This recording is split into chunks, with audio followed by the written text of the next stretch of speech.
Boa noite.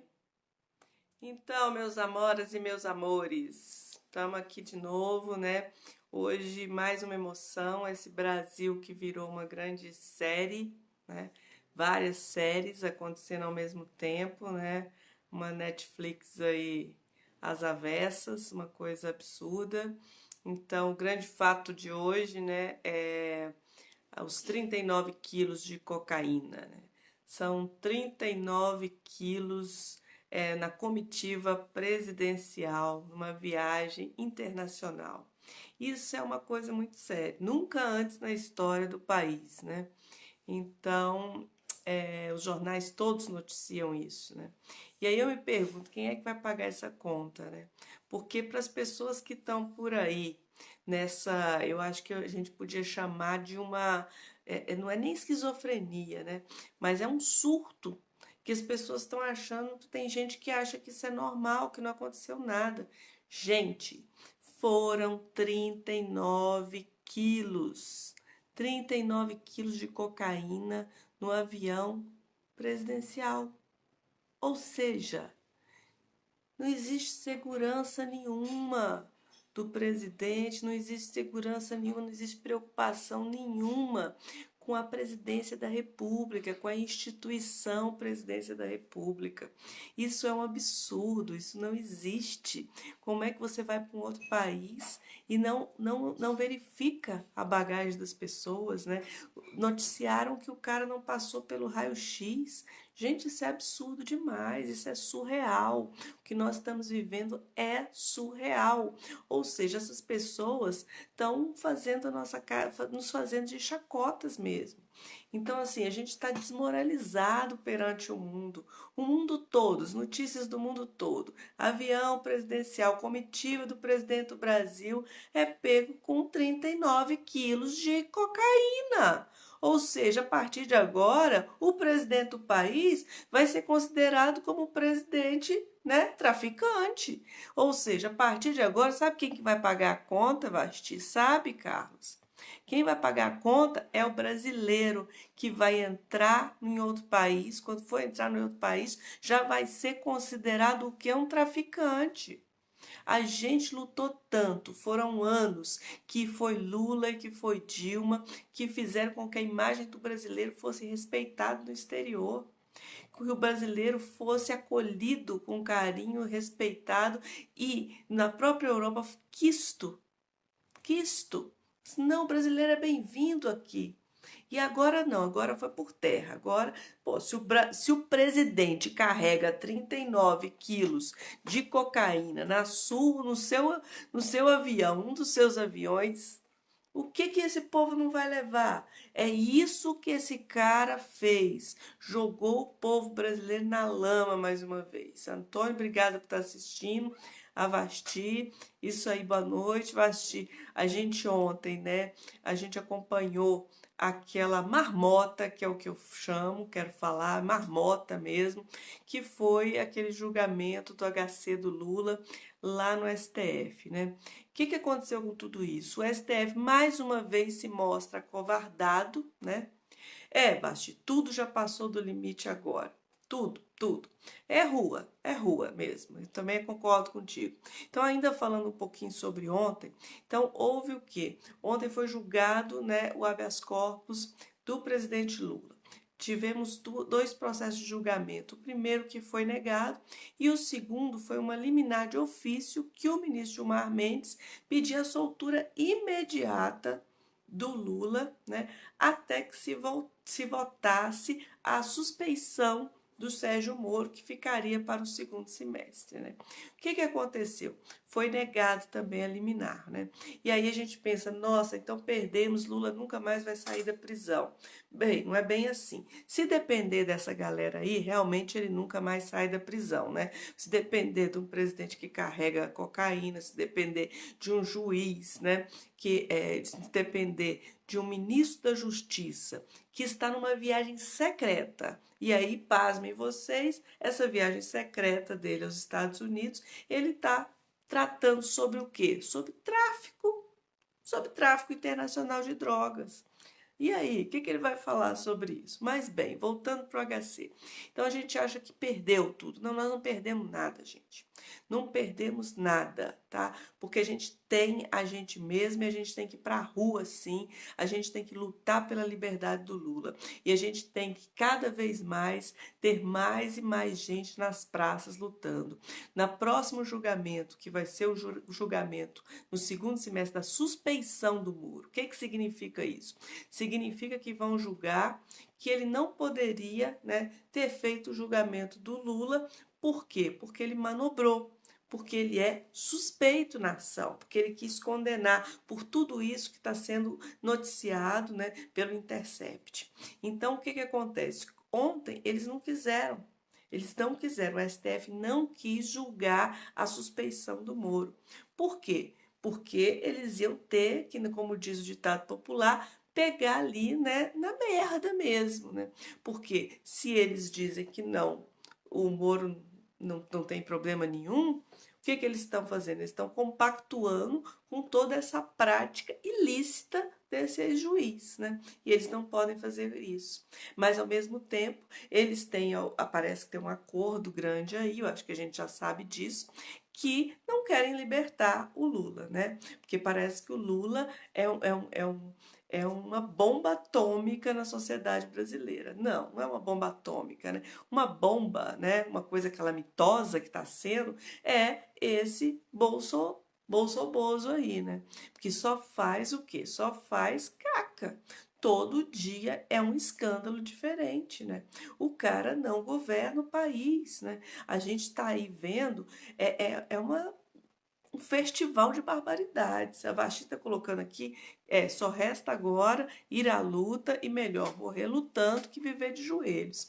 Isso é verdade. A gente já está vendo aí as calçadas lotadas de gente pedindo comida, as pessoas não têm mais comida. Os brasileiros que tinham acabado com a miséria extrema, que tinham acabado com a fome, agora pedem novamente nas ruas. O grande exército de desempregados. E esse cara não preocupa com isso, não tem um plano, não tem um plano para esse país. Isso é um absurdo. É um absurdo você ter um ministro da Justiça que faz uma viagem sigilosa, em segredo, o país pegando fogo, as coisas acontecendo e ele está fazendo uma viagem, muito provavelmente fazendo o quê? Foi lá para sentar com a CIA, para sentar com o povo do Trump e articular para saber quais são os próximos passos dele e do senhor Deltan Dallagnol, porque foi junto, né? O Batman e Robin do Zeu aqui. Então, assim, e não presta contas para o povo brasileiro, né? Essa viagem é estranha, sim, Vasti. É estranho o que esse cara vai fazer lá. Né? Que agenda secreta é essa? Que ele é um servidor do Estado, um servidor do povo, e o povo não pode saber, né? Ele tem uma agenda secreta, mas ao mesmo tempo ele fez o quê? Ele, né? Ele, o grande hacker aqui, que parece que é o ex-juiz de Curitiba, né? O que ele faz? Ele grampeou a presidenta Dilma. Ele grampeou as conversas de uma presidenta, né?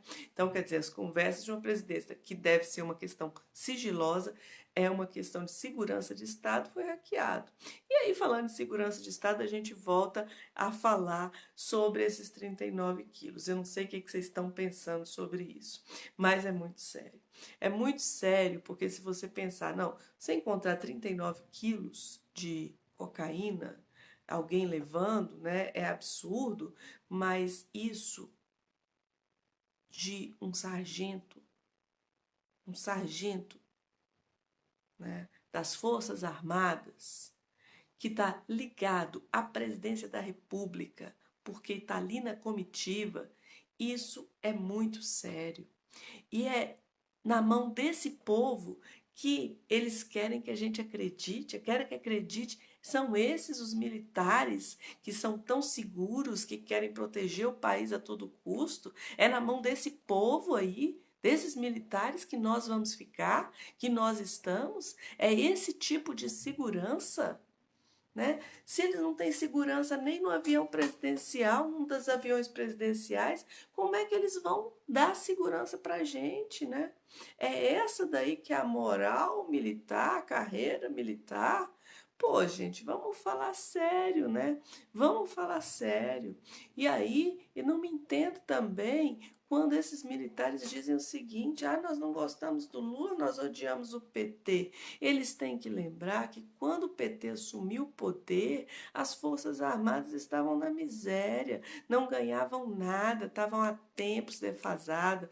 Os praças, os meninos que entravam, eles mandavam para casa para não ter que pagar comida. E foi o Lula que deu reajuste para as Forças Armadas, né? Foi o Lula que botou, que reequipou, né, os quartéis. Então, assim, a gente precisa botar um pouco a mão na consciência e rever tudo isso, né? Porque essa outra ala militar aí, né, que é mais, como é que eu falo? Que é mais das antigas aí, que é mais rígida, que é mais ligada a essa questão da ditadura militar, né? Ela, com todo esse braço armado dela, com toda essa segurança, com tudo isso, não conseguiu evitar que o presidente fosse taxado com 39 quilos de cocaína associada à sua imagem.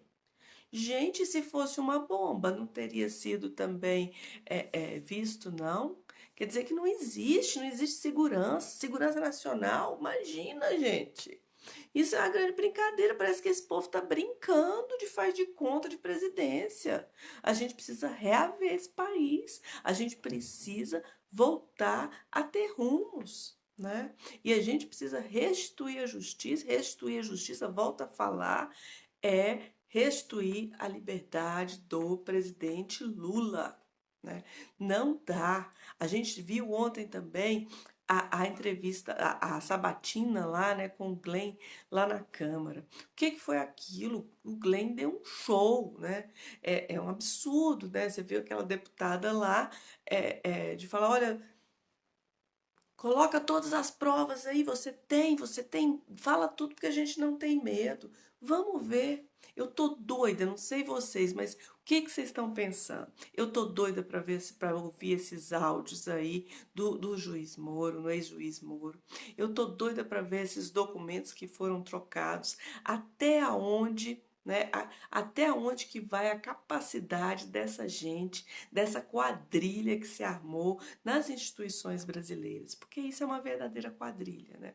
A gente tem uma série de fatos que vocês imaginam. O Lula está preso porque acham, né, não tem documento, não tem nada, mas acham que ele é dono, né, de um triplex.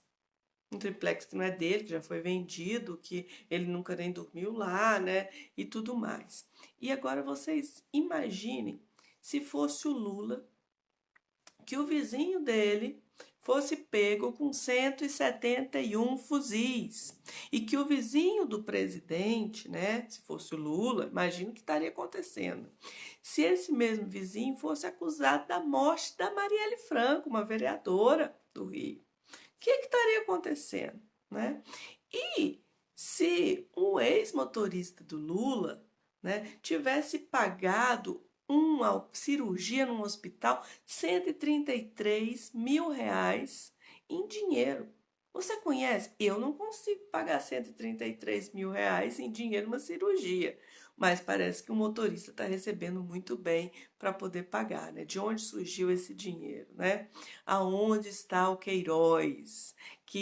Cadê esses militares que trabalham tanto com a segurança brasileira? Cadê esse ministro da Justiça que deveria estar atrás do Queiroz para, né, para elucidar tudo isso, né? E esse mesmo motorista, né, que deposita um cheque para quem? Nada mais, nada menos que a esposa do presidente. Então, assim, e todas essas pessoas ligadas a milícias. Milícias que também são ligadas ao quê? Milícias são ligadas a crime, milícias são ligadas a tráfico de drogas. Ah, pois é, mas foi por acaso que foram parar 39 quilos de cocaína na comitiva presidencial, né? E pegos, e aí o Brasil passa mais uma vez, né, uma vergonha mundial, né? Uma vergonha mundial constante. Passa uma vergonha por já estar mantendo preso, né, um dos maiores líderes mundiais populares da história, que é Lula. Sem provas, sem crime, né, enquanto o ministro da Justiça, que deveria estar suspenso do seu cargo, e digo mais, deveria estar preso para que não pudesse, né, modificar provas ou esconder evidências, telefones, celulares e tudo isso. Se a gente tivesse, né, realmente um STF que honrasse verdadeiramente, né, a Constituição brasileira, as normas jurídicas, eu tenho certeza que alguma coisa já teria acontecido, né? E não o que vem acontecendo constantemente, que são essas partes, né, dessas pessoas, né, que compõem essas instituições, chamando o povo brasileiro de trouxa, colocando na cara do povo brasileiro trouxa, trouxa, trouxa, trouxa que foi para a rua bater panela, né? E quando as pessoas batiam panela, lembra né? Cadê o Queiroz, Vasti? Moro sabe onde ele está. O STF também, a Vasti está colocando aqui, né? Eu não sei, né? Se sabe, vamos votar. Não é possível que a pessoa some assim do nada, né? Com todo esse, né, esse aparato aí policial. Cadê o Queiroz, gente? Vamos achar o Queiroz, né? Foi tão difícil achar o Lula. Lula estava lá, prender o Lula tão fácil, e o Queiroz, né? Cadê esse caboclo? Mas então, voltando a falar das panelas, né? Porque vocês imaginem se tudo isso que tivesse acontecendo, o presidente não fosse o Bozo e fosse o Lula. Meu Deus, as panelas iam estar batendo, né? As luzes piscando pelas cidades, muito provavelmente. Mas e agora? Cadê as panelas? As panelas estão vazias. As panelas daqueles que bateram estão vazias. E eu sempre disse isso, gente, não batam panelas. Não batam panelas, porque panela é uma coisa séria. Quando você bate, ela vai ficar vazia, porque chama miséria. E chamou, né? Chamou a miséria. A miséria bateu aí na porta. Hoje, aquele alimento que estava ali não está mais, né? Porque não tem emprego, porque as barrigas estão vazias, né? E a barriga do povo pobre. Não é a barriga da elite que foi lá para as mídias golpistas e fez com que essas pessoas fossem enganadas, essa classe média que acha que é rica, né? Esse funcionário público, esse funcionarismo público que acha que não é assalariado, quando é assalariado e quando a economia for para o buraco, ele não vai ter mais aumento, como não está tendo mais, e pode ter o seu salário reduzido ou até ser demitido. Então, assim, se você não consegue viver sem o seu salário, você é pobre, você é assalariado, você pertence à classe trabalhadora, seja funcionário público ou não. Assalariado é assalariado, entendeu? Então, é isso, meu bem. As coisas estão piorando a passos largos com um governo que é um completo desgoverno, né? Não posso nem chamar de circo, porque circo tem uma organização, circo também é uma coisa séria. Esse não, é cada dia um escândalo, é cada dia uma coisa mais absurda do que a outra. A gente chega ao ponto de um presidente nomear um ministro e chamá-lo de pitbull. Pois ora, gente, como é que é isso? Chamar de pitbull? Pitbull tá chamando o cara de cachorro, né? Ou seja, vai ser o meu capacho, o meu cachorro, né? E as pessoas se prestarem a esses papéis. É muito lamentável, é muito triste. O Vandir está aqui colocando que quem bateu panela ainda vai bater na porta da Federal e do STF para soltar Lula. E eu assim espero. Eu assim espero que as pessoas realmente, eu acho que as pessoas estão se dando conta do que foi feito. Eu não sei se vocês percebem, mas aqui em Brasília, a gente tinha, aqui é uma cidade muito difícil, né? Tem muito coxinho. Mas aqui em Brasília a gente via muitos e muitos carros com os adesivos, né, do Bozo. Hoje a gente quase não vê. A gente quase não vê demonstrações de apoio a esse senhor. Então eu acho que a coisa está mudando.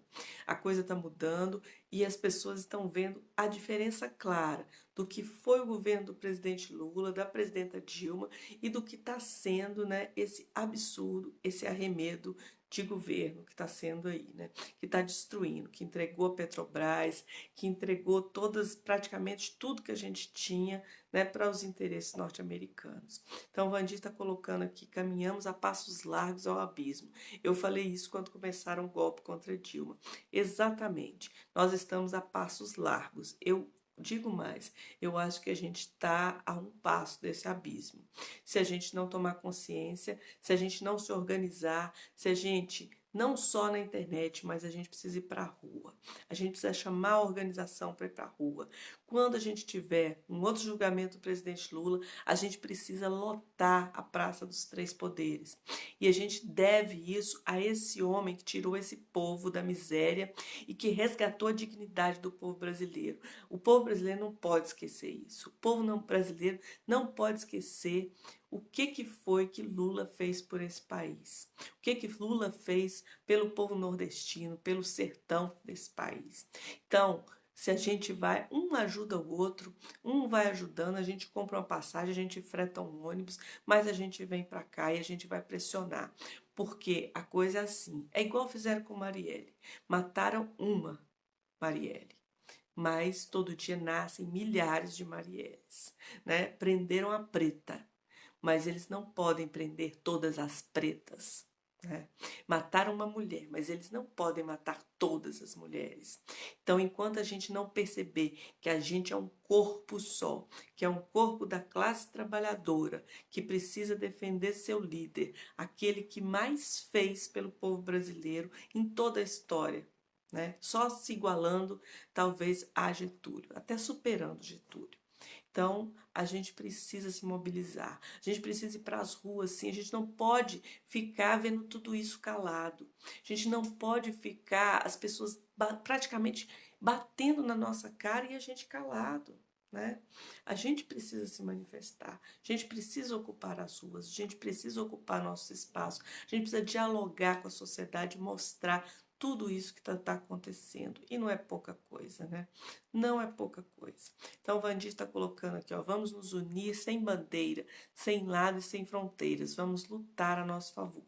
Sim, Vandir, é lutar a favor da classe trabalhadora, é lutar a favor do pobre do Brasil, é lutar. Mas nesse momento também é importante, porque essa luta, ela simboliza a liberdade do presidente Lula. Porque enquanto Lula estiver preso, significa que a gente não tem democracia, significa que qualquer um de nós, eu, o Vandir, a Márcia, que está entrando agora, podem ser presos, como a Preta foi, como o pessoal, né, lá do Movimento por Moradia foi, sem nenhum motivo. Né? Simplesmente você é preso porque alguém tem a convicção de que você cometeu algum crime, de que você é uma pessoa perigosa. Então, enquanto Lula estiver preso, nós estaremos também fadados a passar por isso, porque a gente não está no Estado Democrático de Direito. Se nós tivéssemos, nós não teríamos tido um acidente de helicóptero que matou o único ministro do Supremo Tribunal Federal que questionou as ações do ex-juiz Sérgio Moro. Né? Se a gente não tivesse no estado de exceção, se a gente tivesse no estado democrático, Lula não estaria preso, porque não tem provas contra ele. Não teve crime, né? Você imagina, você chama alguém para sua casa, igual já aconteceu comigo. Um amigo que precisava uma vez veio e ficou aqui em casa, né? E ele esqueceu alguma coisa dele aqui, esqueceu um relógio, esqueceu uma bermuda, né? Aí o pessoal vem e fala assim, não, mas eu já vi ele lá na casa da Thelma. Ah, e vem aqui, ó, mas esse relógio aqui. Sim, gente, ele esqueceu, ele estava aqui, era meu hóspede, né? Não, a partir daí a casa é dele. Pois então, você vai para cá. Eu vou para casa, por exemplo, lá do Vandir, né, Vandir? Vou passar um tempo lá e depois vou chegar lá na justiça e vou falar assim: olha, essa casa é minha, eu vivi aí, né? É um absurdo. É um absurdo completo que está acontecendo. A gente precisa esperar, vamos esperar aí essas novas revelações aí do Glenn, né, do pessoal do Intercept, em parceria aí com todos os jornalistas do país e acho que também estão fazendo parcerias internacionais também para garantir a lisura do processo. e ver o que que vai sair. E a gente precisa, novamente, falo para vocês, a nossa voz é a nossa força, né? As mídias, a mídia golpista não vai mostrar o que está acontecendo. A gente precisa se informar e informar os nossos pares, né? Ministros, sim, estão com o rabo preso, estão com muito medo. Eu não sei o que está acontecendo, a gente não sabe. Mas uma coisa que eu sei é que a gente não pode ter medo. A gente não pode ter medo de ser feliz, porque a gente precisa voltar a ser feliz. As pessoas estão tristes, as pessoas estão entristecidas, né? As pessoas não têm mais esperança. E a gente precisa voltar a ter esperança. A gente precisa retomar o nosso crescimento, a gente precisa retomar a nossa humanidade. A gente precisa parar de fazer a arminha, sinal de arminha, e fazer o sinal da paz, da dádiva, da solidariedade, de ver o outro com amor, né? Não adianta você ir para a igreja e pregar a morte de alguém. Você tem que ir para a igreja para pregar o amor, né? E a gente ama. E eu espero que a gente continue amando nesse ato, né, revolucionário, que é amar nesse tempo de ódio, né? Onde a gente tem a pessoa que deveria unir a nação, que deveria governar para todos, pregando tanto ódio, tanta morte, né? E só terminando, lembrando que em 2015 um rapaz foi pego com 13 quilos de cocaína na Indonésia. E ele foi condenado à morte, tá? E naquele ano, o Bolsonaro, que ainda era deputado, ele escreveu uma carta parabenizando pela condenação e pela execução desse rapaz. O que ele vai fazer hoje, né? E se ele tivesse na Indonésia, o que teria acontecido, né? Será que quem tá... Não tem aquele ditado... Me diga com quem andas que eu te direi quem és, né? Quando você tá numa... Se a polícia te parar, se você estiver dentro de um carro e tiver alguém ali, tiver alguma droga ali, eles não vão querer saber quem é o dono da droga. Todo mundo vai junto, né? Então, nesse caso, foi o Brasil inteiro juntos. Brasil inteiro colocado como traficante. Isso é muito sério, isso é um absurdo, né? Você ter um criminoso viajando junto com a comitiva presidencial. Isso é absurdo demais, né? Isso não dá, não dá. Isso passou dos limites. Então, o Vandir está colocando, a justiça brasileira nunca existiu, e quando existiu foi contra pobre, preto e favelado. É isso mesmo, né? É tanto que vocês podem ver também a conivência da mídia. A mídia não diz que isso é tráfico, né? Encontrou-se cocaína no avião. Não, não é tráfico. Agora, na favela, se pega um menino com algumas gramas de maconha, ele já vai para a cadeia, né? Para a favela é morte na certa. O Andy está colocando aqui, minha esposa e filhos são da igreja, eu também. Já frequentei, mas percebi que estava no lugar errado quando o crente veio pregar para eu voltar em Bolsonaro porque ele iria matar bandido. Não, isso não é um ser religioso, né? Porque a gente não mata as pessoas, a gente resgata as pessoas, a gente resgata a dignidade das pessoas, a gente resgata a cidadania das pessoas, né? A gente acredita que todo mundo pode mudar, todo mundo pode. As pessoas podem se transformar. E a gente acredita nisso, e a gente acredita que a gente pode retransformar esse Brasil também, como ele estava sendo transformado, né? Então, aumentou o número de mortes, aumentou o número de roubos, aumentou o número de desempregados, tudo isso nesse desgoverno de um homem que dizia ser um mito e que iria salvar o país. Salvar o país de quê? Ele está cada vez mais afundando esse país e a gente não pode permanecer calado. Então, vamos para cima. Segundo semestre, nós vamos ter novamente o julgamento aí do habeas corpus do presidente Lula. A gente espera que até lá as pessoas se deem conta que a gente está nesse abismo e que a justiça se faça. E a gente precisa lotar as ruas, a gente precisa se manifestar, sabe? Basta, chegou a hora, deu, né? A gente não pode ficar levando, com perdão da palavra, porrada o tempo todo calado. Então, chegou a hora da gente ocupar as ruas, chegou a hora da gente lutar pelos nossos direitos que foram conquistados, né, através de muito suor, de muita luta. Então é isso, pessoal. Vamos à luta. Amanhã é quinta-feira, dia de trabalhar, né? Quem está trabalhando, quem não está, de procurar para ver se encontra, né? E de ficar esperto, ficar ligado aí no que está acontecendo nesse desmando desse país. Então vamos à luta. Boa noite, beijão para todo mundo, tá? Vamos nos manter firmes, unidos, um protegendo o outro, um segurando a mão do outro, né? E a gente fazendo uma corrente do bem, uma corrente que vai tirar o nosso querido Lula daquela prisão, daquela maldita prisão de Curitiba, e que vai mandar para a cadeia os verdadeiros criminosos, os verdadeiros milicianos desse país. Beijão, beijo grande, valeu, galera!